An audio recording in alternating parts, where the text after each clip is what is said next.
Bismillahirrahmanirrahim. Alhamdulillahirabbil alamin. Wassalatu wassalamu ala nabiyyina Muhammadin wa ala alihi wa sahbihi ajma'in, amma ba'd. Terima kasih kepada Pak Hamidan, pembawa acara, Pak moderator apa ini, karena tadi salam sudah diwakili oleh beliau, perkenalan juga sudah diwakili, penyebutan satu persatu nama juga sudah diwakili, maka saya to the point saja, langsung masuk materi. Materinya sebenarnya bukan tablik, akan tetapi penyampaian apa yang menjadi dasar MTDK ya, di dalam memperkuat majelis wakaf. Tadi dikatakan oleh Bapak Pranata, sekretaris majelis wakaf, bahwa banyak masjid kita kehilangan hiroh, kehilangan sosok, kehilangan tokoh, disebabkan karena tidak ada kader yang mumpuni yang bisa memimpin sholat dengan baik,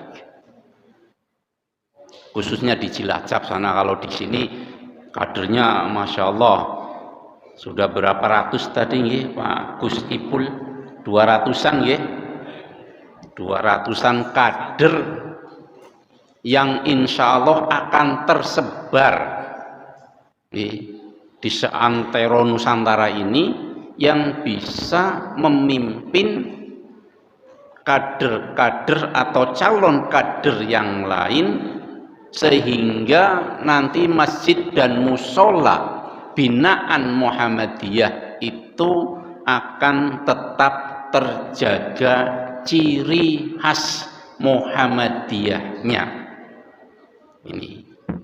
Oleh sebab itu tugas dari Majelis Tabligh ya, yang perlu kita ketahui sebenarnya ya, adalah karena setiap cabang Muhammadiyah itu ada aturannya menurut ART dan ADART-nya itu nggih, di mana masjid dan musola yang dikelola oleh cabang tersebut mempunyai tanggung jawab minimal membina 10 mubalik dan mubalighot ya, atau 10 dai dan daiyah ya. Karena kita tahu bahwa kita semua adalah mubalik atau dai ya. Kita tahu bahwa insya Allah semua hafal Al-Qur'annya nggih, kuntum khairu ummatin ukhrijat linnasi ta'muruna bil ma'ruf wa tanhauna 'anil munkar. Selama kita masih mau amar ma'ruf nahi munkar, maka itu adalah tugas dari para kader Muhammadiyah ini. Lah sementara ini para kader Muhammadiyah masih berkutat-katik hanya amar ma'ruf saja, belum berani nahi mungkar. Nah, kalau menurut Rasulullah ini iman yang paling buncrit nih, iman yang paling rendah. Kalau semuanya seperti ketua cabang dan sekretarisnya, atau paling tidak ada 10 orang di sini yang seperti Kiai Maskur, semangatnya luar biasa, wa idza ra'a minkumul munkar falyughayyir biyadi, kan seperti itu, bres, hobinya kan bres kalau di WA, bres seperti itu. Memang harus seperti itu. Ada yang seperti itu, ada yang beras ya. Tapi bukan maksudnya langsung ditangani dengan tangan, maksudnya dengan kekuasaannya, dengan kapasitasnya mereka di dalam suatu masyarakat itu menjadi apa. Kalau menjadi RT tentunya menggunakan wewenang ke RT-annya ya. Kalau menjadi dewan juga menggunakan kewenangannya di dalam menjadi dewan. Untuk kepentingan apa? Terutama kepentingan umat, lebih utama lagi kepentingan persyarikatan. Ini lah, kader-kader Muhammadiyah ini sudah semakin langka yang bisa merubah dengan tangannya. Maka mudun lagi derajatnya. Wa ilam tastati wa bi lisanihi, mung pinter ngomong. Ini yang berbahaya. Pinter ngomong tidak ada tindakan. Bahkan yang lebih rendah lagi, wa ilam tastati fa bi qalbihi wa hada al'aful iman. Dan itulah iman yang paling rendah. Ada suatu kecurangan, ada suatu kesalahan, ada suatu ketidaksesuaian dengan aturan syariat maupun perundang-undangan yang ada, hanya melongo saja. Ngerti melongo nggih?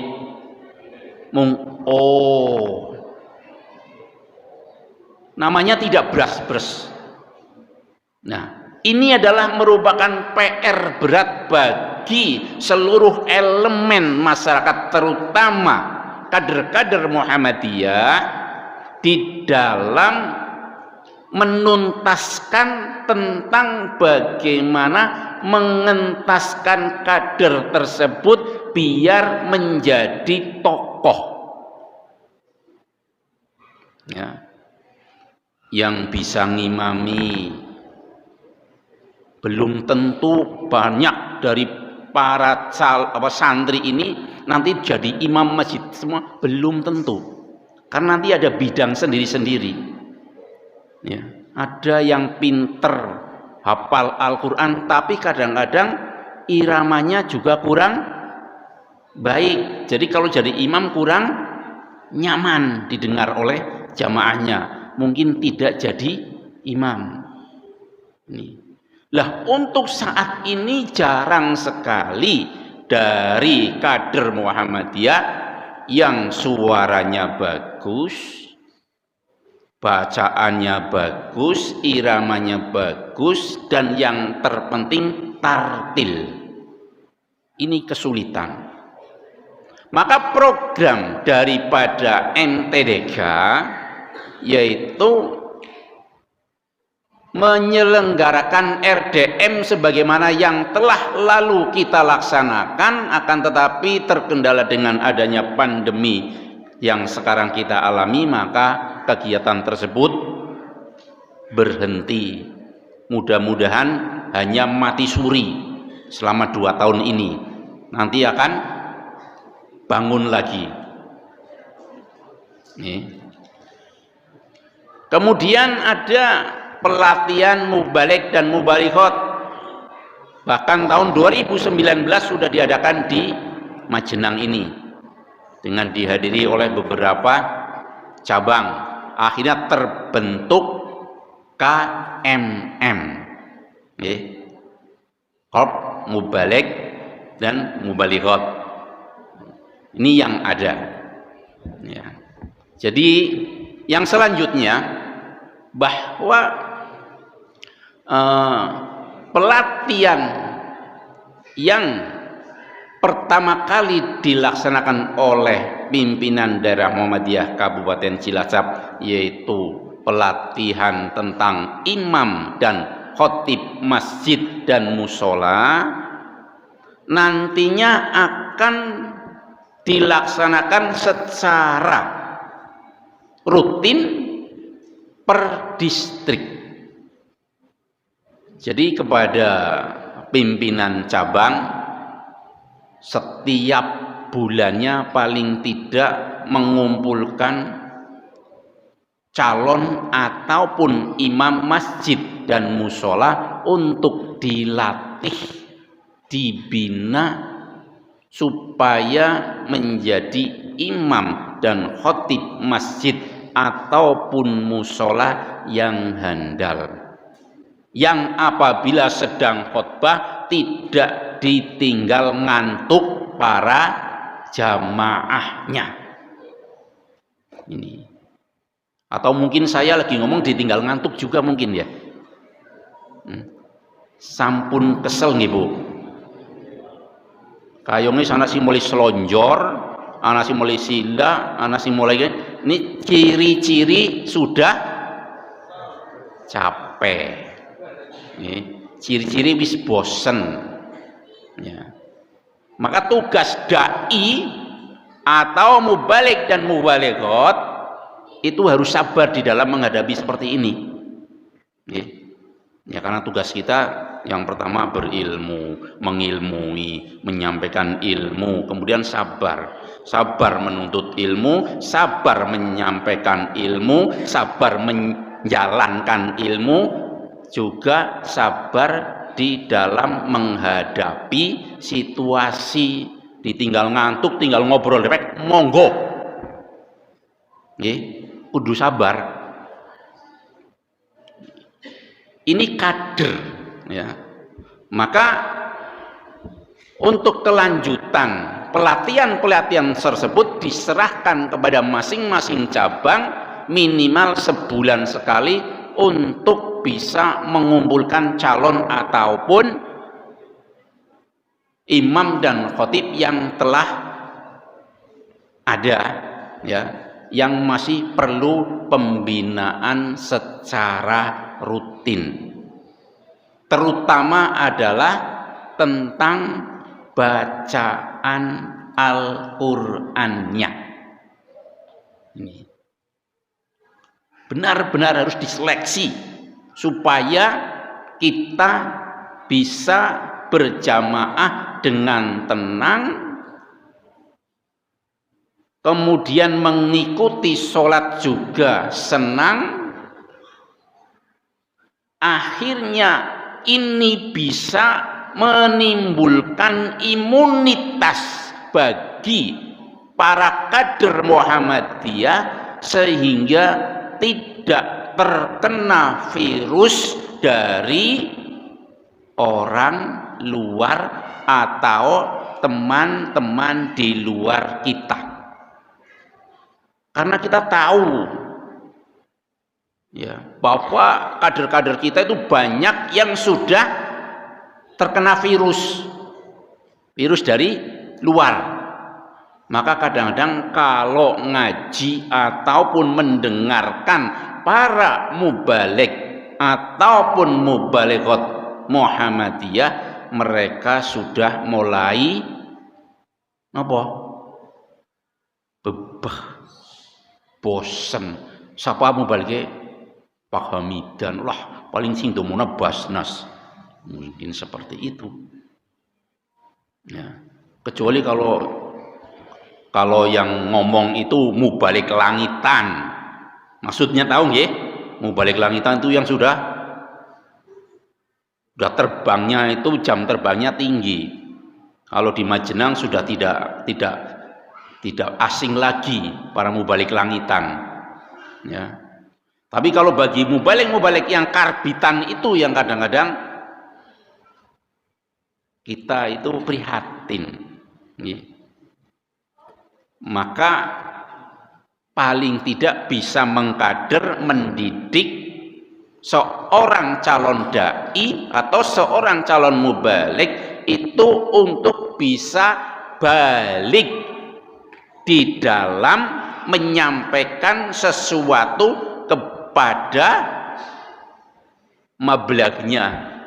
Ini sudah belajar nafsu sorob, mesin sorob pada tahu nih. Wong seorang dai orang balik, maksudnya apa? Di dalam menyampaikan tidak mengenal.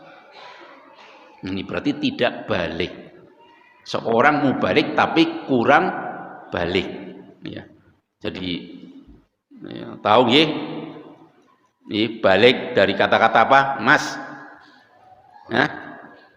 Dari kata asal kata apa? Mubalik.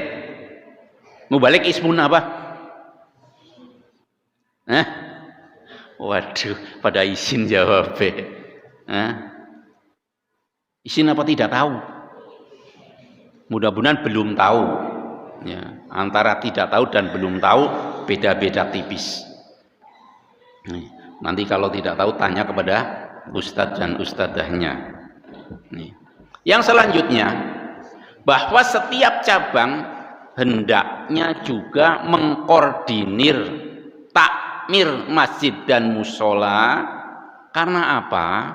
Karena masjid dan musola adalah tempat mempraktekkan tata cara ibadah dan paham agama menurut paham yang ada, terutama menurut majelis tarjih dan tajdid atau menurut madhab Muhammadiyah.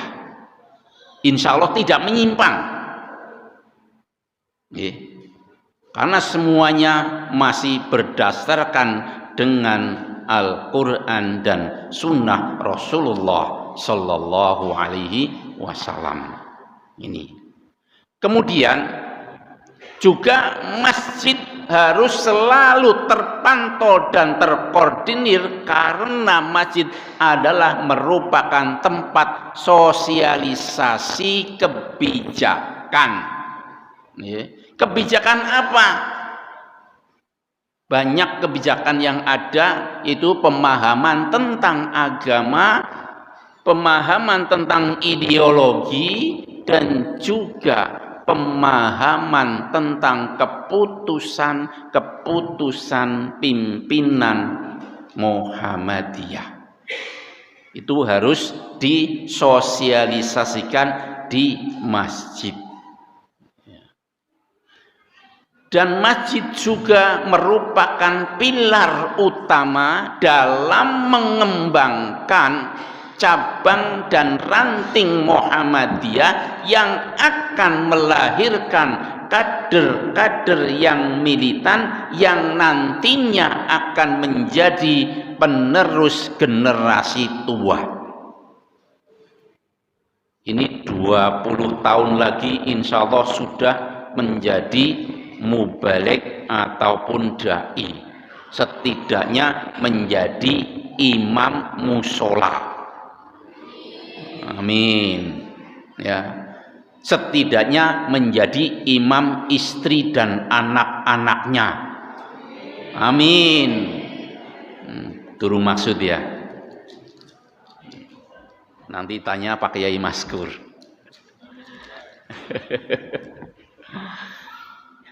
Jadi inti dari majelis tabligh dan dakwah khusus dalam misi mencapai tujuan adalah targetnya pengembangan dari mulai cabang ranting yang kemudian sampai masjid dan musola yang merupakan tempat terbentuknya suatu masyarakat yang paling rendah dalam pengkaderan kepersyarikatan.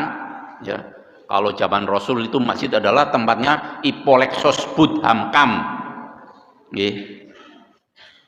Cuma kadang-kadang seniki niku tempat masjid dan musola kuranggo tempat pengumuman kematian tok. Ngerti? Assalamualaikum warahmatullahi wabarakatuh. Inna lillahi wa inna ilaihi. Wong sing pada nang sekitar masjid pada ngrungokno kabeh sampai jendela yang tadinya ditutup dibuka. Siapa kae sing mati? Tapi ketika masjid mengundangkan Allahu Akbar, artinya napa Mas? Allah Maha besar. Sing lagi nyeker arit buang arite, lagi nyekel pacul, buang pacule, lagi nyekel napa? Duit, simpen disit. Aja dibuang, simpen disit, siap-siap menuju yang lebih besar, semuanya kecil. Ya. Kenapa di akhir itu kita itu supaya mencapai menuju kemenangan. Akan tetapi saat ini dan para kader itu mendingan pada kalah. Orang ngrungokaken adzan apa ora ngerti maknane adzan. Nih, menuju yang lebih besar, menuju kemenangan, tapi pada njaluk kalah. Kapan majunya persyarikatan kita? Kapan lolosnya kita dari ancaman Allah Subhanahu wa ta'ala? Kata Nabi pada waktu itu, perintah kepada sahabatnya untuk mengimami sholat, kemudian Nabi mencari kayu bakar, mengumpulkan kayu bakar untuk keliling di lingkungannya, mempersiapkan untuk membakar rumah-rumah orang yang tidak berangkat jamaah di masjid. Nah, kalau begitu kira-kira sholat jamaah itu wajib nopo sunah? Wajib ya. Camkan di dalam hati ya, sampai tua, sampai nanti punya generasi yang selanjutnya ya, karena kalian semuanya adalah generasi robbani yang akan datang, yang akan menggantikan kita semuanya ini.